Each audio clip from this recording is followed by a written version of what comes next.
This is Shaun Nordlie, Community Manager here at Hemlock Farms. Going to start with the board meeting tomorrow at 8:30. Hybrid meeting. It'll be in the conference center in person or else on Zoom. That link is in the happenings and also on the community calendar if you do want to attend. A couple of highlights from the meeting. It's going to be 9 a.m. The auditor, William Owens, is going to be there to review the 2023 audit. She just finished this up. She met with the audit committee last Friday, and we'll be presenting that to the board and for the membership to listen to hear what she has to say about the 2023 audit. So that'll be at 9 a.m. We'll stop the meeting for that presentation for that. We're also awarding some contracts tomorrow. We've got the Spongy Moth contract, which will be a full community spray this year. We have the pipe and paving for the roads. We have crack sealing, which we aren't going to do as much as we did last year, but we do have some crack sealing. And then we also have 2 new vehicles for the public safety department. So those will be the awards going on tomorrow. Some of the highlights. So again, it's a hybrid meeting, 8:30 start at the conference center or on Zoom. Also want to let everybody know that we have some renderings of the expansion of the mailroom that'll be going up soon. There's at the mailroom itself, the clubhouse, and then here at the administration office also. And there's pictures of what the new expansion will look like, and then a outline of it and a detail of the inside of what that will be. Basically, we're giving more space to the back of the building for all the packages that are coming in, and we'll start giving even more and more information. Hannah's been doing her videos. We've had articles in the newspaper, and as we get closer to the annual meeting in July, we'll continue to give out more details of this project and why it's coming to the membership as a CIF project to be approved, and hopefully expand that mailroom sometime in 2024. I want to recap the board forum, which was held last Sunday. Had a few different discussions there. We started with the committee structure and their proposed bylaw changes for how we want to do our standing committees going forward. And then we also had topics on the deer cull and curbside service and water. With the curbside service, we do have a subcommittee of the Public Works Committee that's working on that and looking at options. Our contract is up at the end of this year for the current curbside service provider. What the subcommittee is looking at is all of the options and considering all of the options so that we know what the best deal would be for the association and what it would cost for all these different options. And one of those options is to keep everything just the way it is and just have curbside, and anybody that wants a toter could get a toter.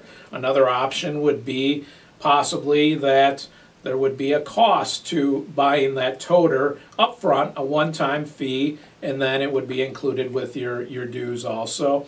Other options that we've experienced or that we've looked into have been removing curbside altogether, although that is not a very popular option and most people like the curbside service. But then also looking at if that were to be an additional charge for membership and not included in the dues. But again, that has not been a very popular decision either. So, but it is up to the subcommittee to look at all of the options, consider everything, look at the cost of all of that, so that the subcommittee can give the board of directors the best recommendation on what to do going forward. So that committee is meeting every month, and they're reporting back to the Public Works Committee, which meets on the first Saturday of the month, and then we have been giving updates at board meetings also. So keep up to date with that. You're always welcome to attend those meetings if you want to listen in and see what we're talking about, but we're hopeful that sometime in April or early May we'll have that recommendation that'll go to the Public Works Committee and then to the board ultimately.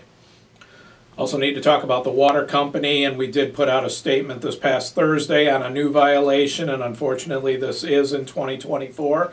We have been taking pride in the fact that we haven't had a violation yet, but unfortunately in February we did miss one chlorine and total coliform sample. We're required to take 9 each month, and unfortunately we only submitted 8 in the month of February. So this is a new violation. The notification will come in the CCR, the Consumer Confidence Report, which will be in 2024. Management is taking this very seriously, and we want to make sure that going forward everything is in place so that we don't have these violations again and we're not missing these reporting requirements that we have for the DEP. We've talked with the water company staff, changing up how we're going to take those samples now. What we do is on Wednesday, every Wednesday we take these samples, and depending on how many Wednesdays there are in each month, either 5 or 4, it depends on how many samples we take each week. In January there were 5 Wednesdays, so we did 2, 2, 2, 2, 1. In February there's only 4, so it was 2, 2, 2, 3. And unfortunately that 4th Wednesday we only took 2 samples. Going forward we're changing that now so that when there's only 4 Wednesdays, 3 samples will be taken that first week, so we get that out of the way and it cannot be missed again.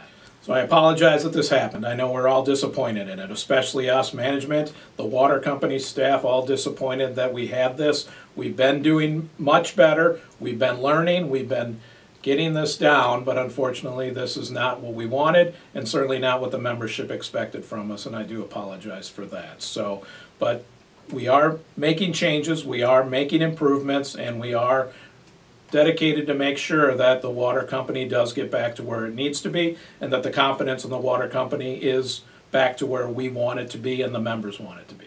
One issue that did come up at the forum was confidence of those samples, and it was discussed, and we have been talking here amongst management and the water technicians about the possibility of hiring a company that would come in and actually take those samples for us. I'm not saying that that's something that we will be doing, but we are looking into the costs. There are certain labs that will do that for us that would obviously take the liability off of us for those samples, but there is a cost, so we're going to look at that.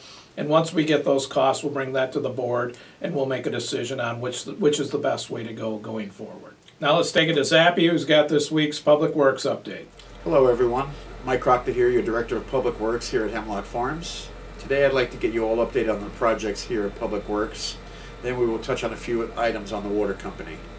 Stormwater crews have started their swale reclamation and pipe replacement on Hillside Drive. They are making progress even with the weather that keeps flip-flopping daily. Our vac crew is also on Hillside Drive, moving right along. Once vacuuming is done on Hillside, they will then proceed to Waterview Drive to continue cleanup there. Just a note that the new vector is doing a great job. The crew and the truck are becoming one solid team. I see lots of progress this spring, summer, and fall. DPW crews installed a brand new split rail fence at the Gateway building, lower parking lot. The old fence had to be retired. This new split rail fence looks great when you are entering the community off State Route 739. We had our bid opening for the DPW siding project this past Tuesday at 10 a.m. 3 bidders participated, with one obviously being the lowest. We will present all 3 bids with my recommendation at the next Public Works Committee meeting. It will then be presented to the Board of the Directors for their approval.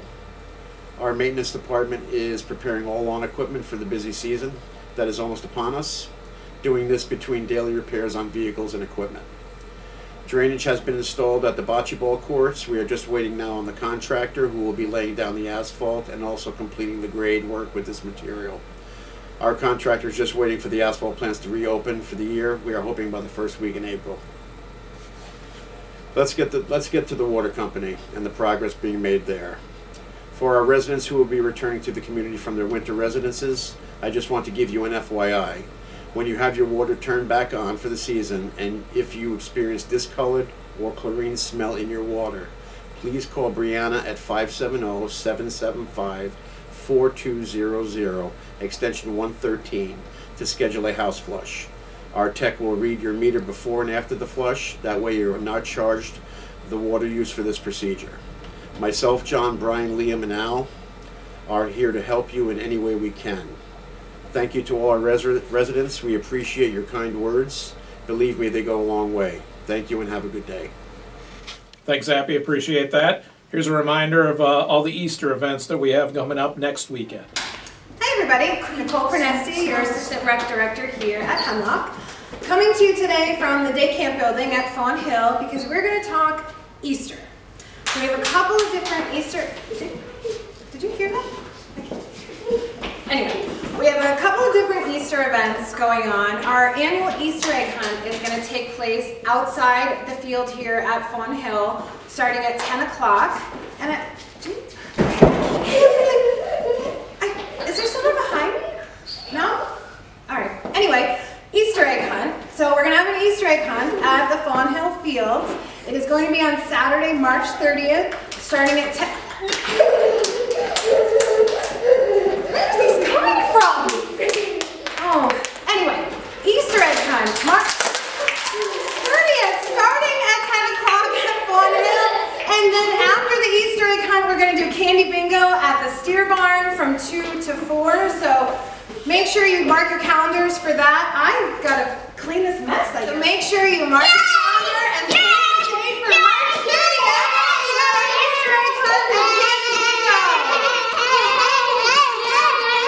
Okay, that's all for us this week. Thanks, everybody. Have a good weekend.